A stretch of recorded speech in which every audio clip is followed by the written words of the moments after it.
Olá, paz do Senhor Jesus. Prepara-te, ó Israel, para te encontrares com o teu Deus.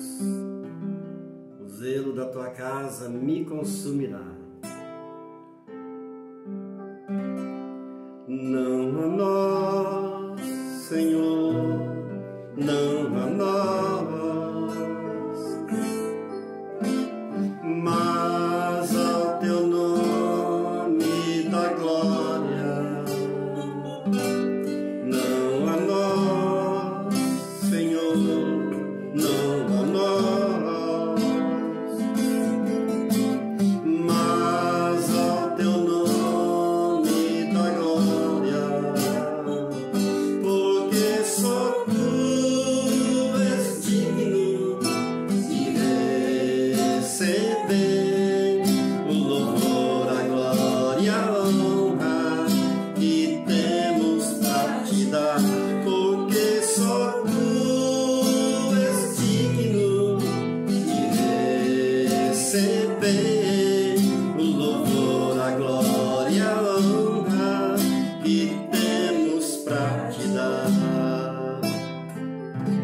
Se eu tomar as asas da alva, se habitar nas profundezas do mar, se eu tomar as asas da alva, se habitar nas profundezas do mar, até ali a tua mão me guiará e a tua destra me sustentará. Até ali a tua mão me guiará, a tua destra me sustentará. Não a nós, Senhor, não a nós, mas ao teu nome da glória. Não a nós, Senhor, não a nós, mas ao teu nome da glória, porque só tu és digno de receber o louvor, a glória, a honra que temos pra te dar, porque só tu és digno de receber o louvor, a glória, a honra que temos pra te dar.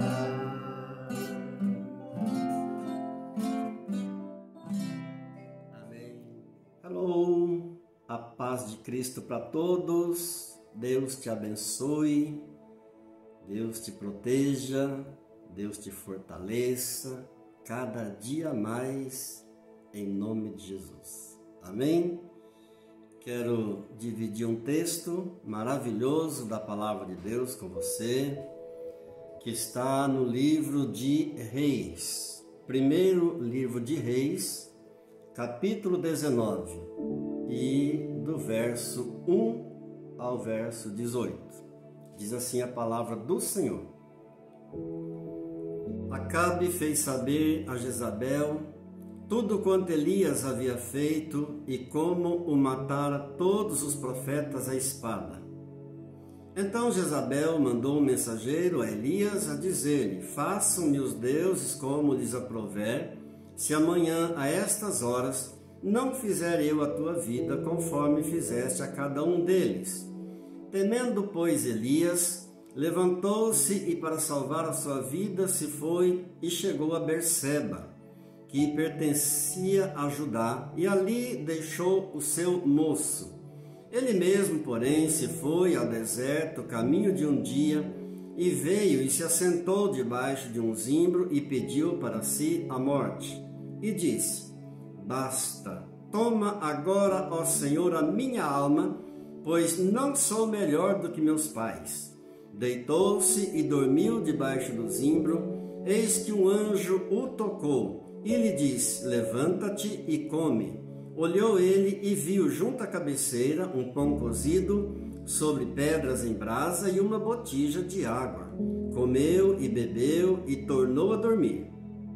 Voltou segunda vez o anjo do Senhor, tocou e lhe disse: levanta-te e come, porque o caminho te será sobremodo longo. Levantou-se, pois, comeu e bebeu, e com a força daquela comida caminhou 40 dias e 40 noites, até ao monte Horebe, o monte de Deus. Ali entrou numa caverna, onde passou a noite, e eis que lhe veio a palavra do Senhor e lhe disse: que fazes aqui, Elias? E ele respondeu: tenho sido zeloso pelo Senhor Deus dos exércitos, porque os filhos de Israel deixaram a tua aliança, derrubaram os teus altares, mataram os teus profetas à espada, e eu fiquei só, e procuram tirar minha vida. Disse-lhe, pois, Deus: sai, põe-te neste monte perante o Senhor. Eis que passava o Senhor, e um grande e forte vento fendia os montes e despedaçava as penhas diante do Senhor. Porém o Senhor não estava no vento. Depois do vento, um terremoto, mas o Senhor não estava no terremoto. Depois do terremoto, um fogo, mas o Senhor não estava no fogo. E depois do fogo, um cicio tranquilo e suave. Ouvindo-o, Elias envolveu seu rosto. Ouvindo-o, Elias envolveu o seu rosto no seu manto e, saindo, pôs-se à entrada da caverna. Eis que lhe veio uma voz e lhe disse: que faz aqui, Elias? E ele respondeu: tenho sido em extremo zeloso pelo Senhor Deus dos exércitos, porque os filhos de Israel deixaram a tua aliança, derrubaram os teus altares, mataram os teus profetas à espada, e eu fiquei só, e procuram tirar minha vida. Disse-lhe o Senhor: vai, volta ao teu caminho para o deserto de Damasco, e chegando lá, unge Azael rei sobre a Síria. A Jeú, filho de Ninsi, ungirás rei sobre Israel, e também Eliseu, filho de Safate, de Abel-Meolá, ungirás profeta em teu lugar. Quem escapar à espada de Azael, Jeú o matará. Quem escapar à espada de Jeú, Eliseu o matará. Também conservei em Israel 7.000, todos os joelhos que não se dobraram a Baal, e toda a boca que o não beijou. Amém. Vamos meditar então nessa palavra. Uma boa meditação aí para você, em nome de Jesus, mas não sem antes orarmos, consagrando tudo a Deus. Amém? Querido Jesus, nós te amamos. Tu és o Senhor dos senhores. Teu nome é maravilhoso conselheiro, Deus forte, Pai da eternidade, Príncipe da paz. Fica conosco, ministra, Senhor, aos nossos corações, através da Tua palavra que é viva, eficaz e mais cortante do que qualquer espada de 2 gumes. A Ti toda honra, toda glória, todo poder e todo louvor, em nome de Jesus, amém. Glória a Deus. O que esse texto está mostrando para nós é que o profeta Elias está em um beco sem saída. Muitas vezes em nossas vidas nós também nos vemos como que num beco sem saída. Ele está numa caverna, numa luta terrível, numa prova terrível. E o que é que isso ensina para nós? Esse texto é muito rico E ainda que você já tenha sido ministrado muitas vezes através dessa palavra, sempre nós temos algo a receber de Deus. É assim que a palavra de Deus funciona. A grande pergunta é: o profeta Elias está nesse buraco, está nessa luta toda, está nessa caverna, por um plano de Deus ou por um plano dele mesmo? Porque há muita diferença entre estar numa luta por um plano de Deus, por um propósito de Deus, e estar numa luta, numa caverna, num buraco, porque a pessoa tomou decisões erradas em sua vida. Importante nós lembrarmos disso. Esse vírus, a Covid-19, tem levado muitas pessoas a passarem por lutas no mundo inteiro. Mas é um propósito de Deus. Há um plano de Deus em tudo isso. O pastor está dizendo que Deus manda epidemias? Não, Deus não manda doenças, mas Ele usa das doenças. Deus usa das epidemias para tratar com o seu povo. Se eu dissesse que Deus manda doença, eu estaria dizendo que Deus é um carrasco e não um pai amoroso. E Deus não é carrasco, Deus é amor. Qual é o pai que colocaria uma doença no filho para disciplinar o filho? Nenhum pai faria isso. E se eu dissesse que Deus não usa das epidemias, eu estaria dizendo então que Deus perdeu o controle das coisas. E Deus não perdeu o controle do mundo. Deus não perdeu o controle do universo. Ele tem todo o domínio e todo o controle do universo em suas mãos. Daí muita gente pergunta: pastor, por que é que pessoas inocentes sofrem com as epidemias? E a resposta é: por um propósito de Deus, por um plano de Deus. Epidemias, elas estão na Bíblia. É só ler a Bíblia. Em Lucas 21, verso 11, diz que nos últimos dias haveriam epidemias. Agora, a grande pergunta é: Elias está sofrendo, está numa luta terrível, está numa caverna, está numa prova por um plano de Deus ou porque ele tomou decisões erradas? Muitas vezes, a própria pessoa escolhe entrar no buraco. Muitas vezes, a própria pessoa opta por isso, por tribulações, por problemas, escolhe entrar numa caverna. Foi o caso de Elias. Foi o caso dele. Deus não mandou que ele entrasse na caverna. E como é que nós sabemos que foi ele quem escolheu? Isso fica claro quando Deus pergunta para ele, no verso 9, o que é que faz aqui Elias? Se Deus tivesse mandado que ele entrasse na caverna, Deus não estaria perguntando o que é que você está fazendo aqui, Elias.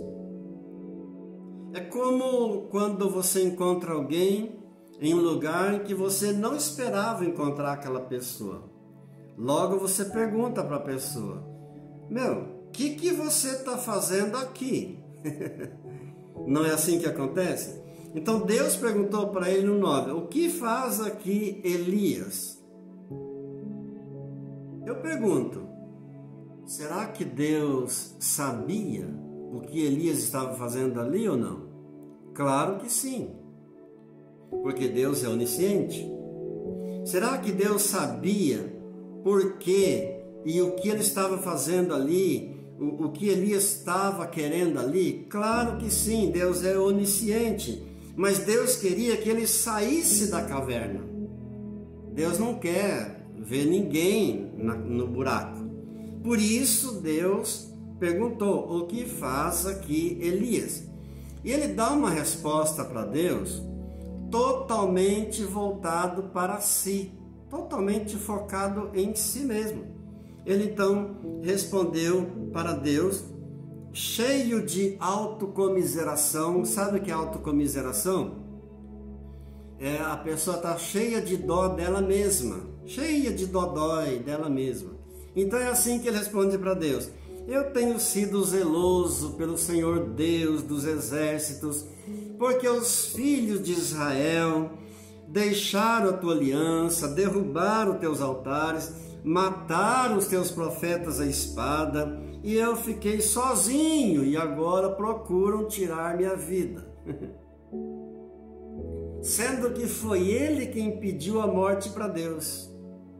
No verso 4 diz isso: pediu para si a morte e disse: basta, toma agora, ó Senhor, a minha alma.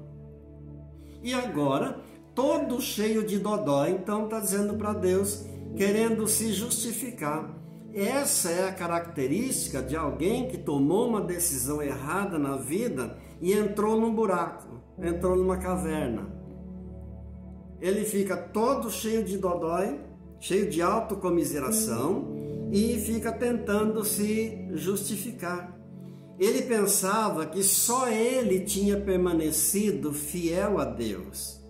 Ele pensava que só ele era fiel a Deus e mais ninguém. Ele pensava que só ele não havia dobrado os joelhos diante dos ídolos, diante de Baal, o falso deus dos cananeus. Por isso está se justificando a Deus. Amados, ninguém é mais crente do que ninguém. Não tem super crente, não tem um crente que é mais crente do que o outro. O que existem são pessoas que muitas vezes centralizam seus olhares apenas sobre si mesmas. Focam somente a sua vida. Centralizam-se somente nas obras que elas fazem e não em Jesus. Não porque eu falei isso, foi porque eu fiz aquilo, foi porque eu orei.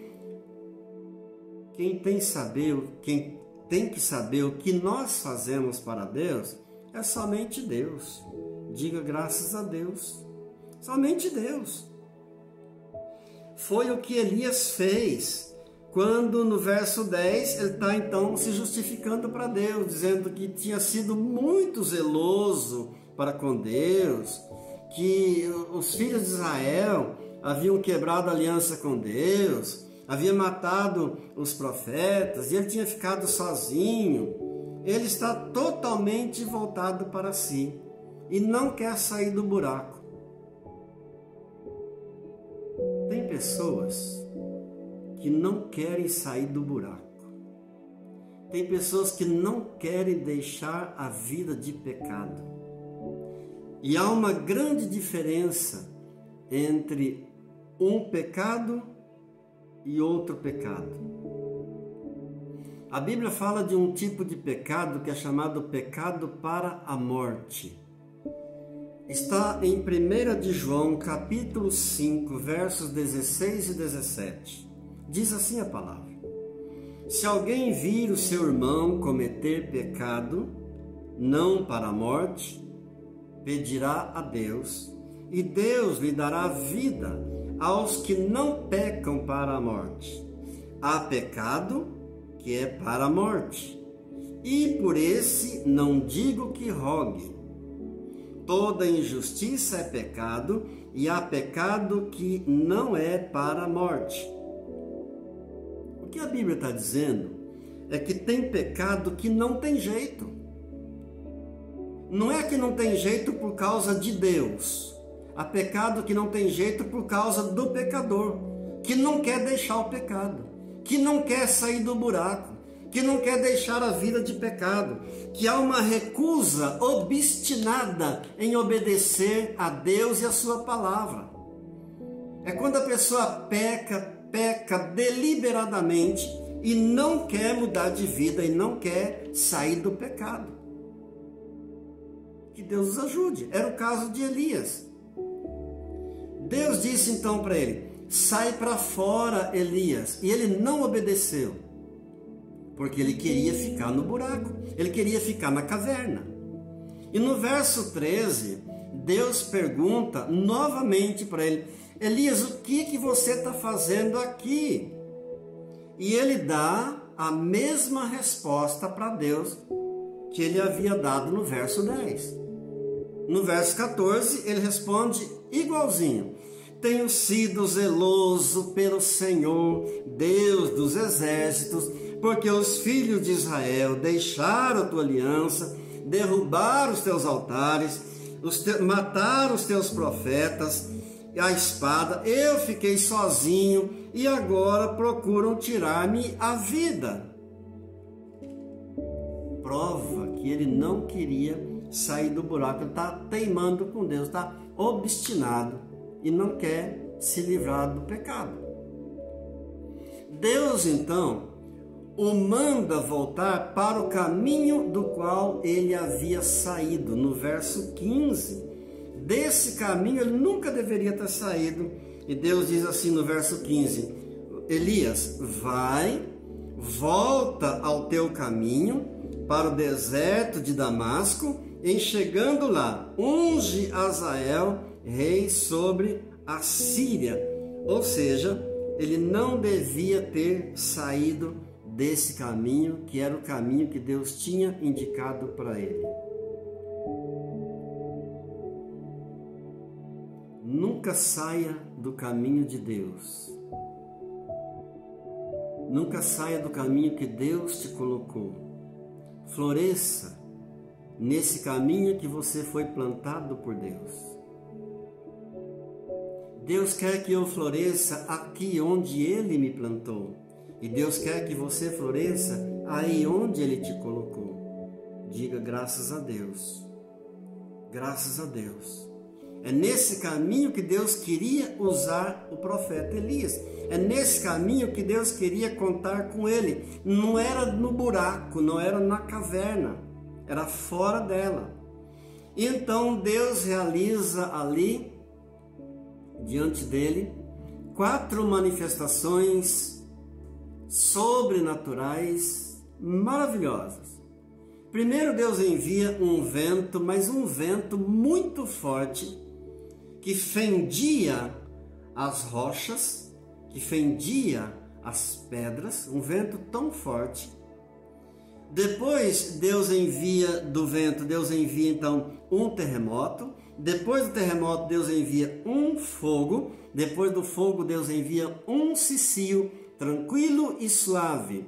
Elias não percebeu a presença de Deus, nem no vento forte, não percebeu a presença de Deus, nem no terremoto, não percebeu a presença de Deus, nem no fogo, mas ele percebeu a presença de Deus no cicio, tranquilo e suave. É no silêncio que nós percebemos mais a presença de Deus. Nosso Deus não é um Deus de barulho, nosso Deus não é um Deus de confusão, nosso Deus é um Deus de paz. Diga graças a Deus. E Deus então revelou para ele que ele não havia ficado sozinho, como ele estava imaginando. Ainda existia em Israel 7.000 que não haviam se dobrado a Baal. Deus quer contar conosco onde Ele nos colocou, no plano que Ele traçou para você. É ali que Ele quer contar com você. Elias tinha escolhido um atalho. Ele saiu do caminho do Senhor pegou um atalho, mas Deus não aceita atalho. Deus não aceita nem atalho, Deus não aceita paliativo, Deus não aceita quebra-galho para o plano que Ele determinou, que Ele traçou para as nossas vidas. Louvado seja Deus! Ele nos quer no centro da sua vontade. E a melhor coisa do mundo é andar no centro da vontade de Deus. Porque quando você caminha no centro da vontade de Deus, todas as coisas fluem na sua vida. Amém? Alguns detalhes aqui. Primeiro, o Senhor esperou que Elias tomasse uma decisão. Por isso o Senhor falou com ele por 2 vezes. Deus não tirou Elias da caverna. Ele mesmo teve que sair. Ele saiu, ele mesmo. Quando ele ouviu a voz do Senhor e decidiu obedecer à voz do Senhor. Amados, aquela tarefa que pertence a nós fazermos, Deus não faz. Deus faz a parte dele, mas há uma parte que cabe a nós fazermos, e essa Deus não faz. Não se iluda. Amém? Muitas vezes as pessoas oram assim: Senhor, repreende esse demônio na minha vida. E Deus deve olhar e deve dizer: eu repreender o demônio na tua vida? Filho, eu já te dei o meu sangue. Eu já te dei o meu nome, que está acima de todo nome. Eu já te dei a minha palavra. Eu já te dei a fé. Eu já te dei o meu espírito. Então, a parte que nós devemos que fazer, Deus não faz. Não é Deus que vai vir repreender o demônio. Nós, em nome do Senhor Jesus, armados até os dentes, como já estamos, o sangue de Jesus, o nome de Jesus, a palavra de Deus, a fé e o Espírito Santo, armados com toda a armadura de Deus.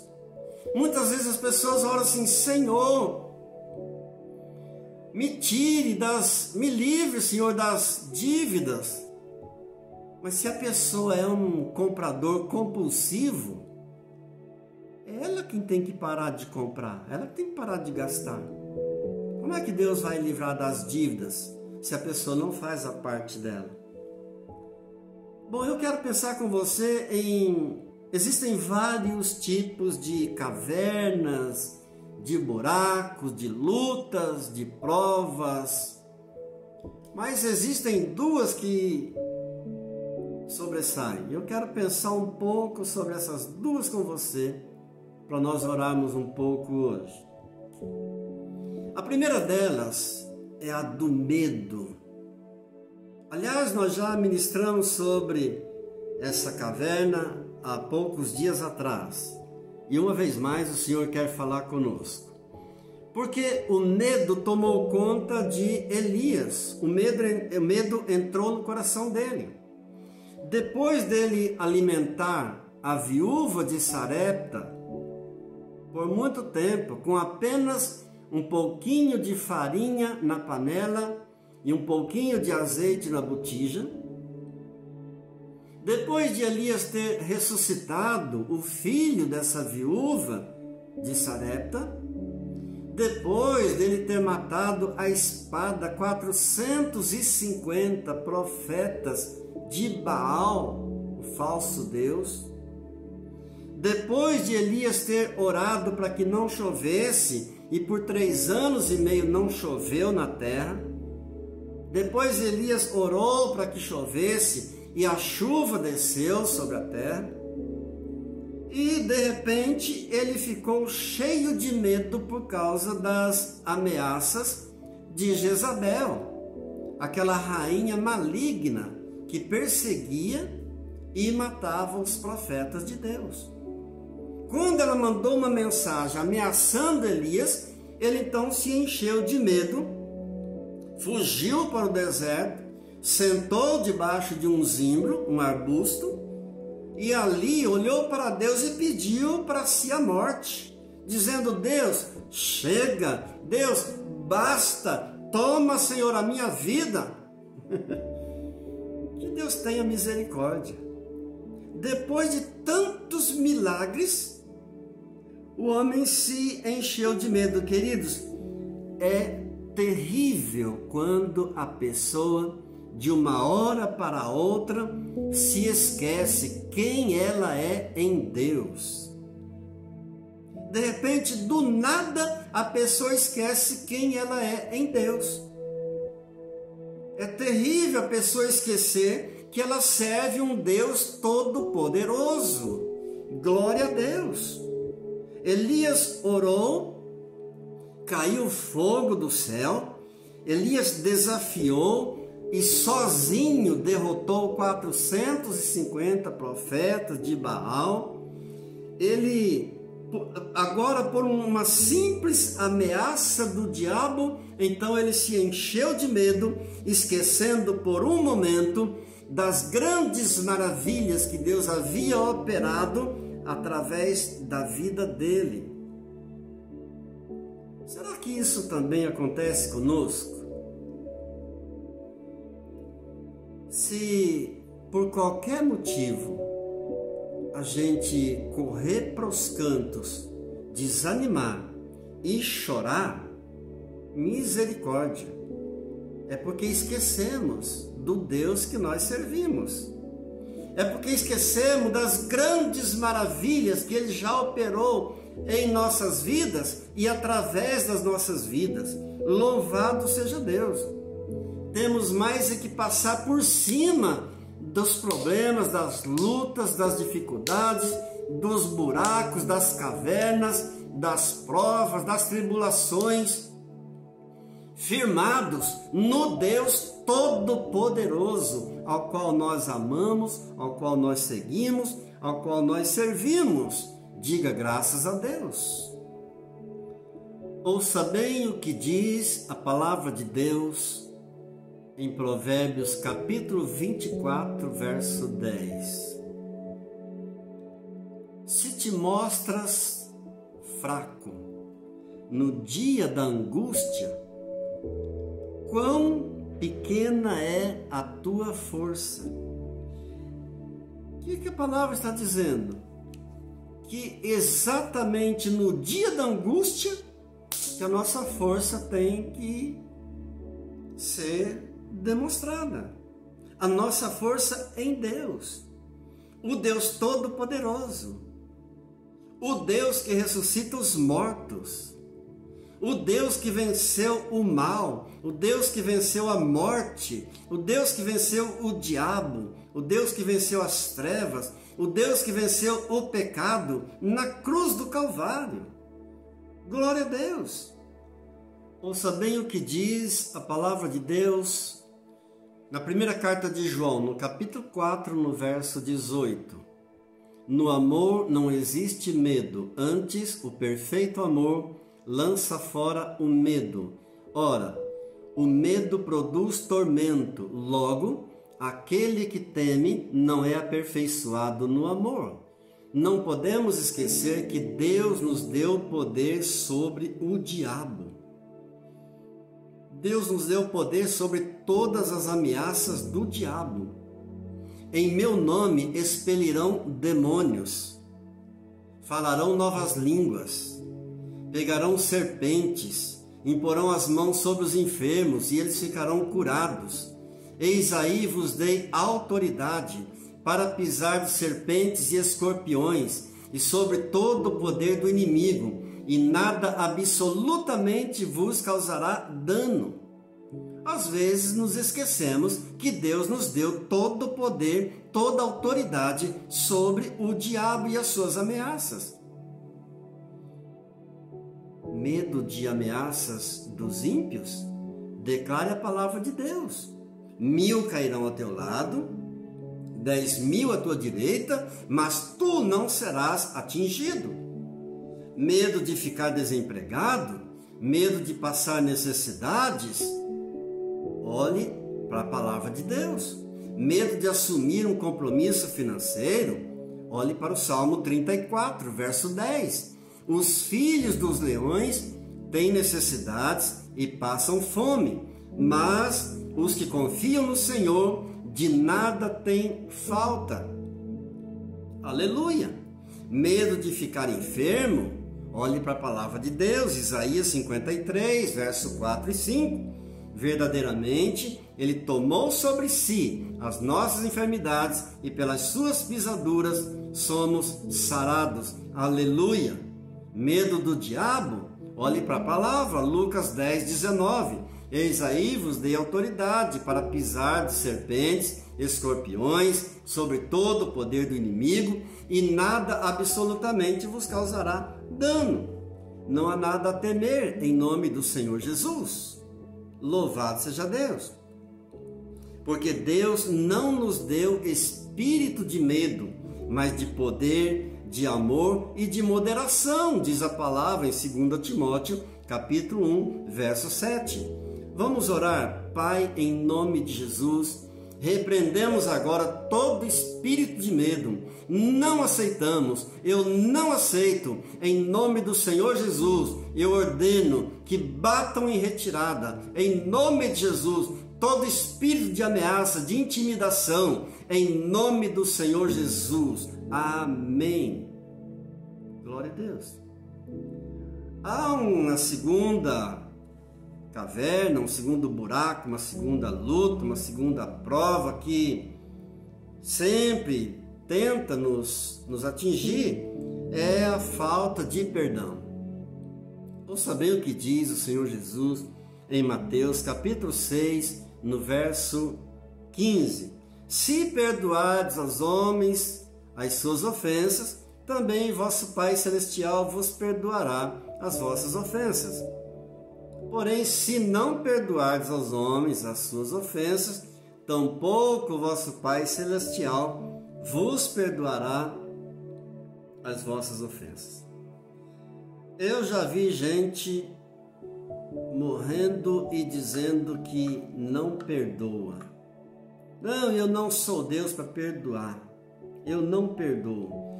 Quantos estão nessa caverna, nesse buraco da falta de perdão? Odeiam, desejam o mal para os outros, não perdoam. A pessoa se apega a uma falha que a outra pessoa cometeu e se esquece de todos os bens que tal pessoa já lhe fez um dia. Outros usam de alguma autoridade que tem para não liberar perdão e humilha ao invés de perdoar, ao invés de elogiar, humilha. Que Deus nos ajude, que Deus nos dê quebrantamento, que Deus coloque um espírito perdoador em nosso coração. Onde está o perdão? Quantas vezes devemos perdoar? Pedro perguntou para Jesus, até 7 vezes? E Jesus respondeu, não te digo que até 7 vezes, mas até 70 vezes 7, ou seja, infinitamente. Quantas vezes nos ofenderem, tantas vezes devemos perdoar. Quantas vezes nós pecamos, pedimos perdão a Deus por aquilo que fizemos, Ele nos perdoa e acabamos fazendo a mesma coisa. E Ele continua nos perdoando. Mas chegará um dia em que Deus irá tomar uma posição radical contra o pecado. Que Deus nos ajude. Que Deus nos ajude. Esse é bem o retrato de nossos dias. Muitas vezes pecamos, pedimos perdão a Deus, Deus nos perdoa, e quando a gente vê, já pecamos novamente. Deus nos perdoa, mas nós não queremos perdoar os outros, muitas vezes. Hoje, vamos dizer não a essa caverna da falta de perdão em nome do Senhor Jesus. Pai, em nome de Jesus, nós renunciamos esse buraco da falta de perdão, essa caverna diabólica de dureza de coração, de falta de quebrantamento, falta de amor e de perdão para com o próximo, em nome do Senhor Jesus. A Ti, ó Deus, damos toda a honra, toda a glória, todo o poder e todo o louvor, em nome de Jesus. Amém, amém, amém. Vamos orar? Pai Santo, graças por esse momento, por essa palavra.